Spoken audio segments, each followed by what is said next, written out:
I'm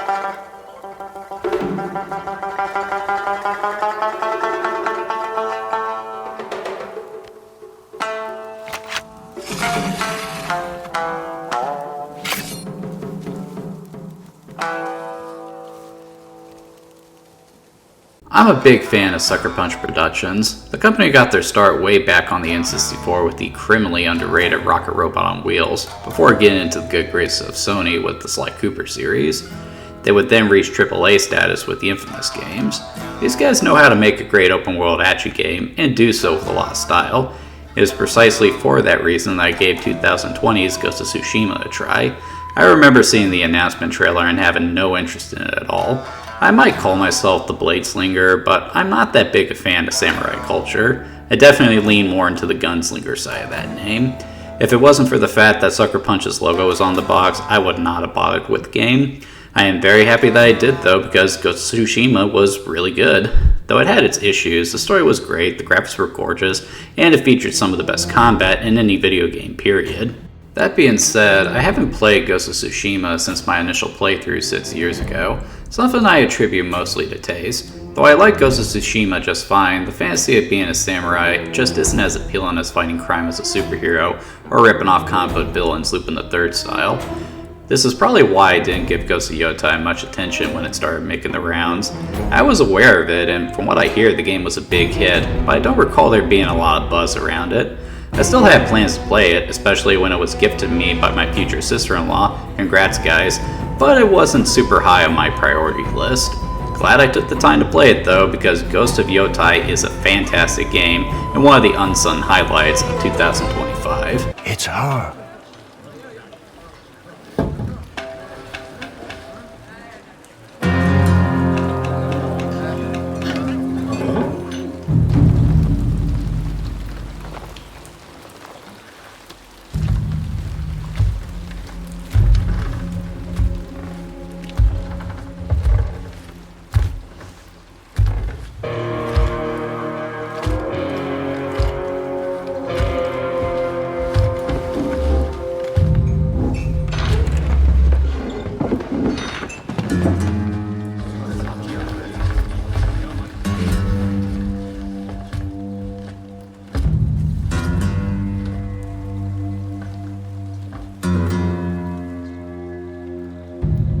Are you lost?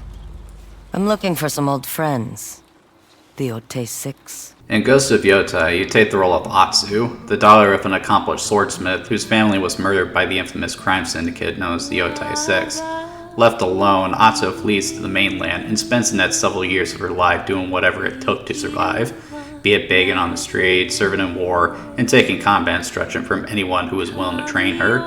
As she enters adulthood, Atsu returns to Yotei with the intention of slaying the Yotei 6 and avenging her family. One thing I do like about Ghost of Yotei is that it's very much a standalone sequel. Now, that's not to say that the events of Ghost of Tsushima aren't referenced. They are, both in passing and in a really cool side mission, but you can jump into Ghost of Yotei having not played it. As I said, I haven't played Ghost of Tsushima since 2020, and I didn't have time to revisit it for this video, so I'm glad my lack of a refresher wasn't a hindrance. That being said, I wasn't terribly enthused when I read the basic plot for Ghost of Yotei. It sounded like it was going to be a basic story of revenge as opposed to the thoughtful criticism of samurai that Ghost of Tsushima was. However, it became very clear very quickly that there was more to Ghost of Yotei than meets the eye. The primary theme I took away from Ghost of Yotei was that of trauma and the different ways people deal with it. Everyone in the game has suffered in some way, shape, or form, and the game spends a lot of time examining the ways people deal with the pain moving forward. Most people hunker down and just try to survive the best they can. Some find solace in their passions despite the suffering that is often occurring around them, and others choose to make a stand against those responsible for it all, defending those who lack the will to do the same. Even the Yotei 6 are struggling to deal with their demons, but have chosen to lash out the world rather than deal with their pain in a healthy manner. And though she might deny it, Atsu isn't doing much better. Though Atsu has made the conscious choice not to take her pain out on innocent people and will stand in defense against those who can't defend themselves, it's very clear that her heroics are a byproduct of her vendetta against the Yotei 6. Her one and only mission is to stamp their tickets to hell, and it's clear that she has not thought about what will happen when she has slain the last of them. She speaks about the death of the Six as if it is the end-all be-all for her, and this really gets at the heart of what Ghost of Yotei is about. Ghost of Tsushima was about acknowledging the inadequacies of the samurai and how one warrior broke with the path he vowed never to stray from for the good of others. Ghost of Yotei was about acknowledging the self-destructive nature of revenge and whether or not one can stray from the path before it's too late. If not for themselves, then for others. There are so many beautiful, thoughtful, and frankly horrific moments where they illustrate this. And though it ends on a bittersweet note, the message it ends on is very profound. We as people shouldn't live for the dead. We as people shouldn't die for the dead.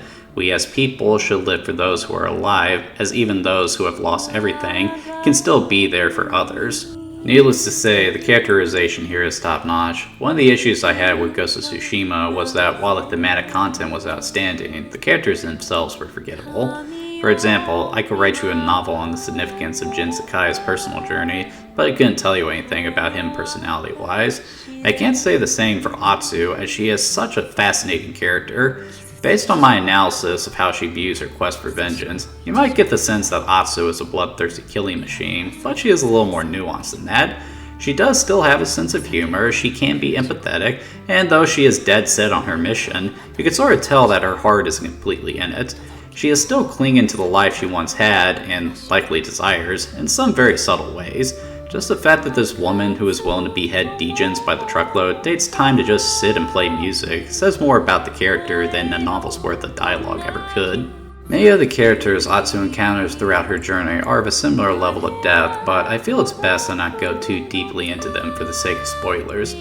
Believe me, the true nature of some of these characters will have your jaw hitting the floor again and again and again, so it's best I not say much. I feel I can get away with touching upon the villains, however, who are just awesome. The Yotei sets all have unique designs, compelling personalities, and are very much in the vein of comic book supervillains. A calling card is Sucker Punch that was sorely missing in Ghost of Tsushima. I mean, for the love of Lifeson, I remember Lord Saito's name, and Lord Saito is an amazing villain. Outside of the fact that he too is representative of the self-destruction that can be brought about by revenge, the way he goes about it is interesting. One of the things I'm sure you've noticed by now is that the Yotei 6 all wear masks, save for Saito. I feel this is something that he mandated amongst his men as a means to make them an extension of himself, as well as make himself seem more powerful, having these demon-like enforcers doing his bidding purely out of loyalty and nothing else. I could look up the villain from Ghost of Tsushima on Wikipedia right now, and I would still forget his name in seconds. I don't think I'm ever going to forget these guys, which is typically the mark of a strong group of villains in my book. The plot of Ghost of Yotei is excellent by all accounts. Great characters, great writing, rich thematic content. What more could a guy ask for?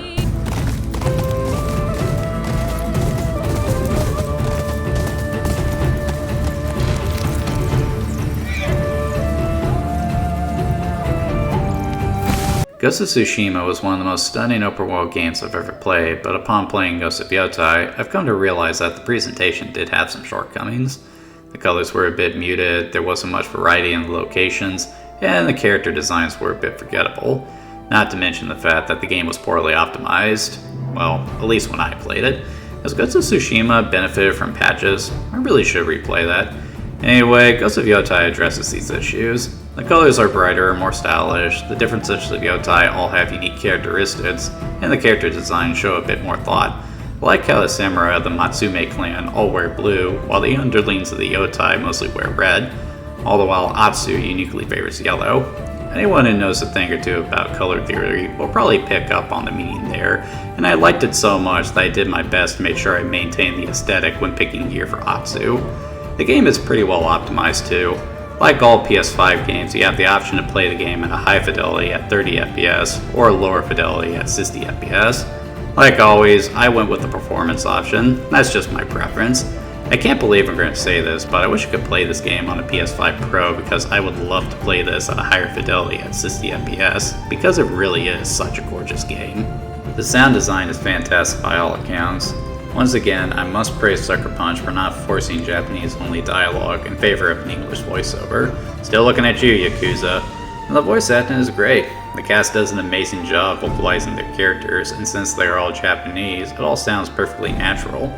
The music is great, especially all the pieces that Atsu plays under shamisen. It's just so soothing to listen to that twangy music and hear the characters sing a tune as they gaze over the natural beauty of Yotei. My favorite aspect of the sound design, though, are the sound effects, from that wet, bloody impact you get as you slit an unsuspecting Dejan's throat, or the satisfying clang you get when you execute a perfect parry. It's just so crunchy. I love it. Ghost of Yotei had an uphill battle of one-upping Ghost of Tsushima, but I'd say Sucker Punch succeeded with flying colors. In a sense, literally. It looks good, it sounds good, it runs good. My god, this team just knows how to make them. They're coming for the prisoner! Kill them quick. We need to reach Oyuki.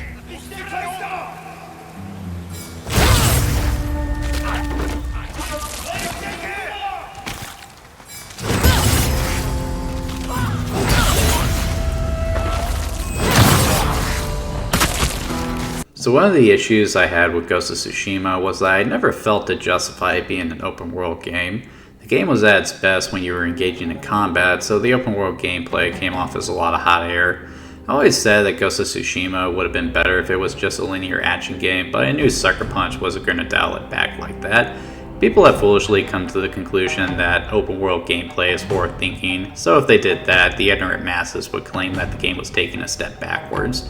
So Sucker Punch's only course of action was to make the open world gameplay better, and they have. Though the side tests are still pretty repetitive, there's just enough variety to keep things interesting, and the way they feed them to the player is natural and organic.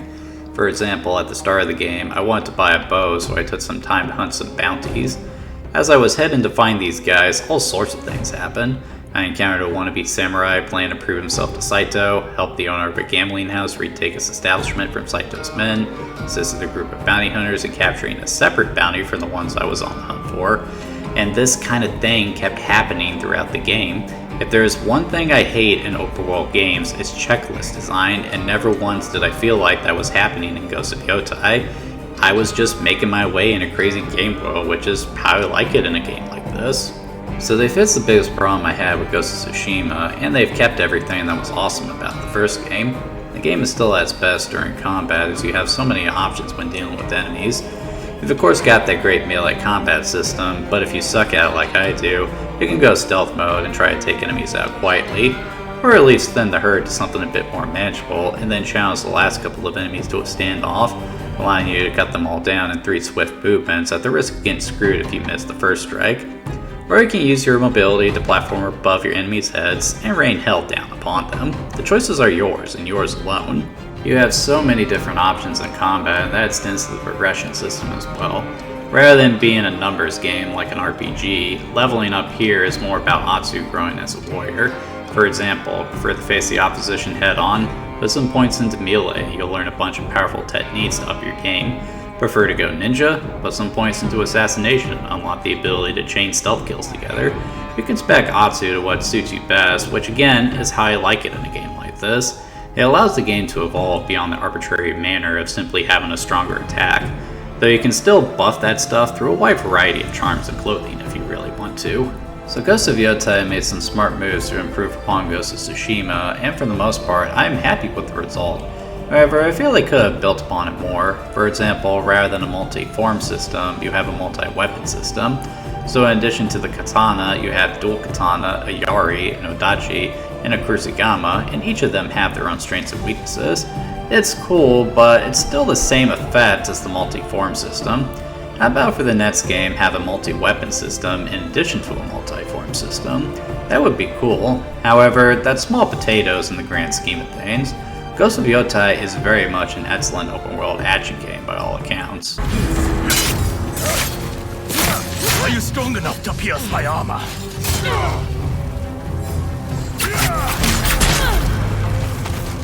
How disappointing. Like Ghost of Tsushima, Ghost of Yotei has a variety of difficulty settings, so if you want to just enjoy the story, you can set it low and blow through enemies, or you can set it high and pray you manage to get that perfect parry at least once before you are cut to ribbons.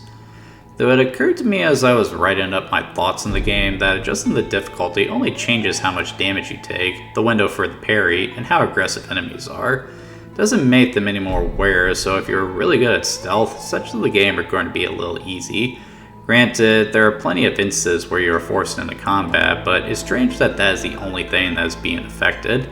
Makes the duels with the Yotei sets feel a little like difficulty spikes. Well, regardless, the difficulty settings make the game widely accessible, so if the game gets too hard, you can drop it to easy and get on with it.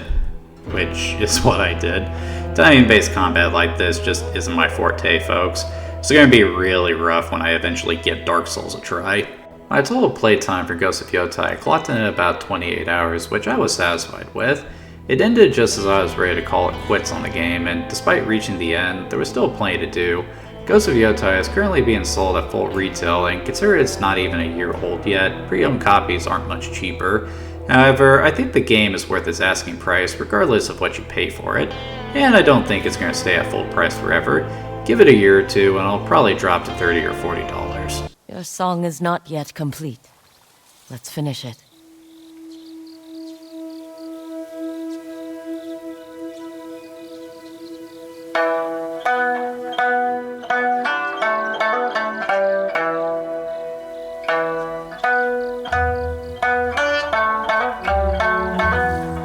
Ghost of Yotei was a treat. While I wouldn't call this a groundbreaking open world game or anything like that, I don't think it's trying to be. Not every game needs to be a groundbreaking masterpiece, sometimes they just need to be really good at what they do, and Ghost of Yotei does everything it sets out to do very well. The story is engaging, the graphics are gorgeous, the gameplay is polished to a mere gleam, and it's got content for days. Yeah, the difficulty is a little funky, but if anything, that just makes the game more accessible. You can make the game as ball-bustingly hard as Dark Souls, or you can make it a nice and breezy experience. Everything just falls into place, and that makes for a great game to sink some time into. As a result, I highly recommend Ghost of Yotei. It might not be the landmark that Ghost of Tsushima was, but I would definitely say that between the two of them, Ghost of Yotei is the better game by far.